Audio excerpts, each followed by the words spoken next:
Welcome to the Artmiabo International Art Festival podcast. I'm your host, Gifton Yadike, here to speak to the minds behind the festival and the participating artists to discuss the ever-growing and ever-evolving African art scene, but also celebrate those who had laid the very foundation for that growth. The 2024 edition of the festival is called Sculptors Odyssey, where we celebrate the art of sculpting through 5 awardees. On this episode, I had the distinct honor and privilege of speaking to Oliver Enwonwu, artist, curator, art administrator, writer, publisher, founder of the Omenka Gallery, and son of the late Professor Ben Enwonwu, who will be posthumously awarded at the 2024 edition of the Artmiabo International Art Festival, Sculptors Odyssey. Enjoy. All right, Ben, thank you very much for your time, sir. I know you must be very busy on your end, especially with the festival as well. Thank you for inviting me, Gift. Pleasure to have you, sir. So, Thank you too for inviting me. so just for our listeners who might be unfamiliar with you, could you please introduce yourself? Okay, my name is Oliver Enwonwu. I come from 3 generations of artists. My grandfather was a reputable traditional sculptor, and my father, Ben Enwonwu, was recognized widely as the most influential modern African artist of the 20th century. I myself am an artist. I'm a curator, and I run a gallery, leading gallery in Nigeria called Omenka Gallery. For 11 years, I served as the president of Society of Nigerian Artists, which is the professional body that exists to engender the highest professional standards of practice and teaching in visual arts in Nigeria. It was established in 1963. And I also run Omenka magazine, which is recognized also as a leading magazine in Africa. So that in a nutshell is Oliver Enwonwu. Thank you very much. Thank you very much, sir. Thank you. Could you tell us a bit more about your artistic and professional journey, about how and where you got your start? Certainly. I've always been drawing as a child. I mean, my father discovered my talent very young and he used to help me with school assignments where I continued to excel. I remember going on to King's College, Lagos, where I won art prizes. I scored a distinction in my school leaving certificate examination, along with the sciences. So I was an all-round student: physics, chemistry, biology, art, mathematics. I had distinctions all through. Then when I went on to study, and while at King's College, I was utility decorator for the college. And I also had stints in my father's studio, working with him, especially when he grew old, really old, and his hands would tremble. So I remember doing straight lines for him, especially when he was doing books in libraries, which formed the background of some of the portraits he was doing. So we would be happy to have me assist him, and that's where the true interest in arts, and I started to see myself more as an artist every day. And I went on to school, did biochemistry, went on to do geophysics, then went on to go back again to do art history. Where I graduated top of my class, doing a postgraduate diploma in visual art, and then I went on to graduate again top of my class doing a master's in visual arts at the University of Lagos in art history. And presently I'm pursuing a PhD at the University of Benin, though I live here also in the UK. So it's been a very exhilarating journey. I mean, I mentioned earlier that I used to head the professional body for visual artists in Nigeria, and I run a leading gallery, Omenka Gallery, for over a decade now. And we were one of the first Nigerian galleries to participate in international art fairs. We've been to art fairs across a couple of continents. We've been to the Armory in New York. We've been to Loop Barcelona, Paper Cologne in Germany, Loop in Barcelona, Art Dubai, some of the major international art fairs we've participated in, the Joburg Art Fair, the Cape Town Art Fair as well, we've participated in. And so we exist to champion Nigerian visual arts and African arts to the whole world. In my own personal journey as an artist, my work has to do with movement, rhythm, and celebrating Black excellence. I've had a couple of exhibitions, in Nigeria and South Africa and the United States. And then presently, I'm working towards a major show at the Mall Galleries. That's the home of the British the Federation of British Artists in the UK come May. So it's been an exhilarating journey. And in art, I find full fulfillment. So even though I initially studied other things, I went full cycle, other disciplines, I went full cycle to delve into art history. And this is where I find my sustenance and fulfillment now. Thank you. Thank you very much for that answer. My pleasure. With that in mind, actually, with your, you're speaking of art being your fulfillment, and also your family history, you being the son of the late Professor Benedict Enwonwu, a prominent and perhaps the most influential figure in sculpting in African art as a whole. I'd like to know your opinion of the Artmiabo International Art Festival. As you know, this year's theme is Sculptors Odyssey. Yes, Artmiabo has done very well. It's difficult, especially in Nigeria, to begin something and sustain it. So I give them kudos, because I think that in Nigeria is not the start, it's the sustenance, because of the failing economy and the poor interest in artists, especially because of the focus in the last couple of decades on oil as a major earner. So just now, the Nigerian government is beginning to see that culture not only is a soft power that can clean up Nigeria's negative image, of 419 and corruption, but it's also a game changer in terms of contributing to the Nigerian economy and creating jobs. So what Artmiabo is doing, recognizing artists that have gone before and their contributions to shaping society positively, not just for the aesthetic satisfaction that it brings, is worthy of commendation. The fact that she's also celebrating sculpture, as a discipline, sculpture as a discipline is very noteworthy, in the sense that when you think about art, you think straight away about paintings, and in a way,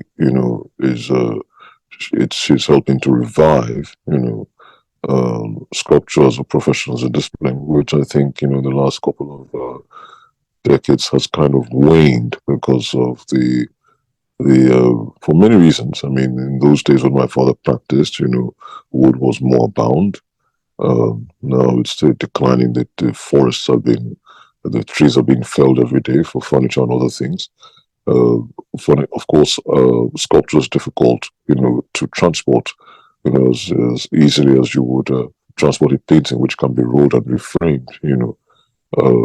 Sometimes you have sculptures that are, monumental in size. So that's also another difficulty. And then when it comes to the expenses, that you might incur, casting a bronze sculpture, then you have to think about, and that's probably the reason why it's not as popular as it used to be. So I think this theme that has been chosen specifically, deals with that, and it serves to revive sculpture as a practice. And of course, the last thing about sculpture is more physically demanding, especially when you compare to painting. You can paint in your studio very easily, but with sculpture, especially if you're working with wood, you can imagine the amount, this sheer physical exertion that you would have to, go through to produce a work, and of course, even with bronze casting, it's expensive, and then the exertion, so artists are more inclined towards painting. So it's sort of a revival. So I would commend Artmiabo for the fantastic work they're doing, especially with the theme this year. Thank you very much, sir. Actually, my next question pertains to quite a few of your points regarding, one, the celebration of sculpting, and two, the noteworthiness of it. Your father, the late professor, he's going to be posthumously awarded at the festival alongside the likes of Dr. Adiola Balogun, Miss Adebisi Adebayo, Mr. Pius Waratimi. I just like to know, your feelings when you learned that he was going to be receiving this award, and, sharing that sharing that space and that docket with such Hmm. names. So I didn't get the question. I got the preamble, but I didn't get the question. Can you go over that again? Oh, sorry. Yeah, I was just asking your feelings about your father and his award. Him being awarded alongside the likes of Dr. Balogun, Mr. Waritimi, Miss Adebayo. Oh, I'm happy. Happy that uh, recognition for his work even 30 years after he's passed on. That's commendable. So it's something that, of course, anywhere my father's celebrated, I'm happy. Because it shows that his legacy continues. And shows that even with the others like Dr. Balogun, who have been inspired by his career. Because before my father's appearance on the scene, the art profession was one of ridicule. And so he's impacted on several generations, including myself. The fact that you see sculptors practicing today still is testament to his success. Against his many successes, many artists defined, themselves and defined their own artistic practices. Uh, like I mentioned earlier, before his appearance on the scene, the more respected professions are medicine, engineering, and law. And so people like myself, people like Dela Balogun, and those even before us, identified with his successes and gained confidence to study art, at university and even delve into sculpture. So when you see him being honored like that with people he has influenced, over the decades, it shows how lasting his impact has been, and how his legacy continues because these people, have been inspired by his successes. Thank you, sir. Yeah. With regards to his impact and legacy and influence, I'd actually like to ask a bit more about your own relationship with him and how he influenced you, not just as an artist, but also maybe even as a person, as a man. So, You want to ask about my relationship with him? yes, your Oh, relationship. it was a wonderful relationship. Father to son. I grew up around the house smelling paint, so little wonder. Of course, the son of a carpenter will know a little bit about nails and wood.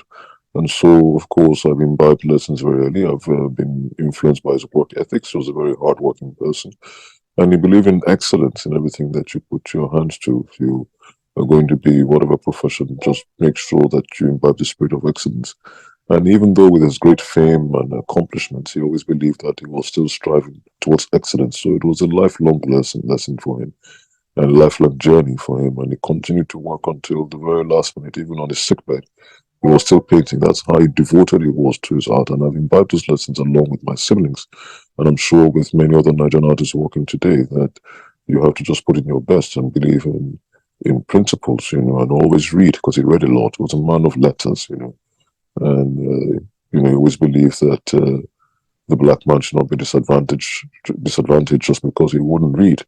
And so, very early in life, I knew the power of reading books and educating myself and broadening my own experience. So such was the relationship. He always believed that you must always work and do something. He never liked idleness. But he was a jolly good fellow. He was a life of a party, an excellent dresser. These are things I've also imbibed from him, and inspired by.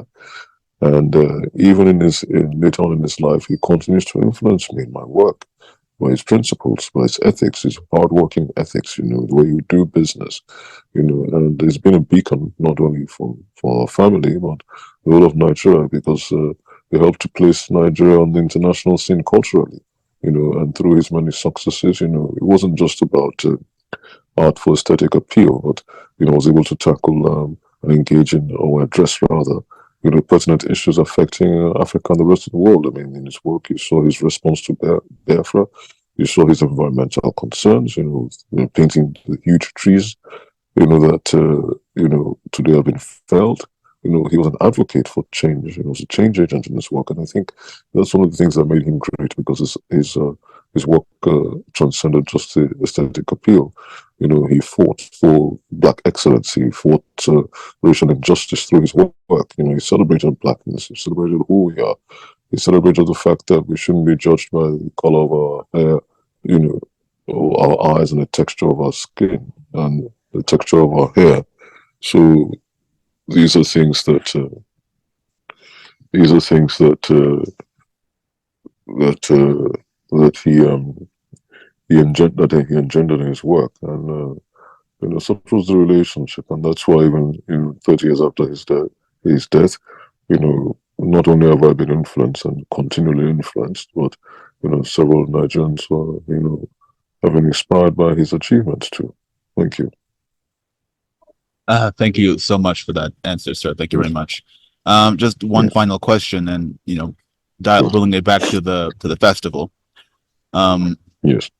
So you had, I think, Mr. Waratimi himself, said it best, that the festival itself is very unique and very innovative in the way that not a lot of people, if at all, are doing what Artmiabo is doing. So I'd like to hear your thoughts on what the festival could mean for the future of Nigerian art. I think you already spoke about this earlier, but maybe a bit more expansion. The future of Nigerian art, not just like in getting the art form out there and getting it more seen, but also commercially, and what it could mean for also future generations of artists, looking to try and make a name for themselves. Well, I think that Artmiabo is certainly stepping in the right direction.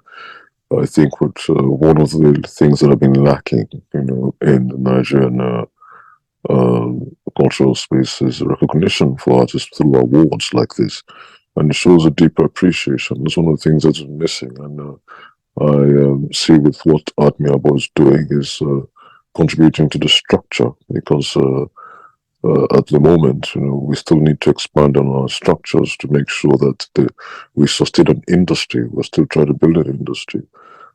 At present, what exists is buying and selling mostly, and that's why you see galleries and proliferation of galleries. But with festivals, with those who are going into restoration, with those who are going to art transportation, with those who are going into art storage, those who are going into evaluation, those who are going into creating more foundries, those who are going into full-fledged publishing, printmaking, I think that those who are going to even specialize art insurance, with what Artmiabo is doing, is setting the structures right to ensure that more businesses begin to see, more people, investors rather, begin to see the viability of the sector and begin to expand, and invest, and then you have the proper structures that will ensure the sustainability. So it's a step in the right direction, and it's one what she's doing, or what Artmiabo is doing, is putting that one more part into the jigsaw puzzle to make sure that it's complete. Thank you. Thank you very much, Mr. Enwonwu, for your time and your answers. This has been an incredible conversation. Thank you too, the gift. Thanks for interviewing me. Thank you too. And also just a major congratulations to you. And I know your father, he's not here, but a late congratulations to him as well. And I look forward to seeing you at the festival. Thank you. I look forward to seeing you too. And thanks for the honor. I may or may not be physically there, depending on how depending on my whole thing, but I'll be able to keep tabs on it. So certainly, I look forward. Thank you. Thank you, sir. Have a good day. Thank you too, and you too.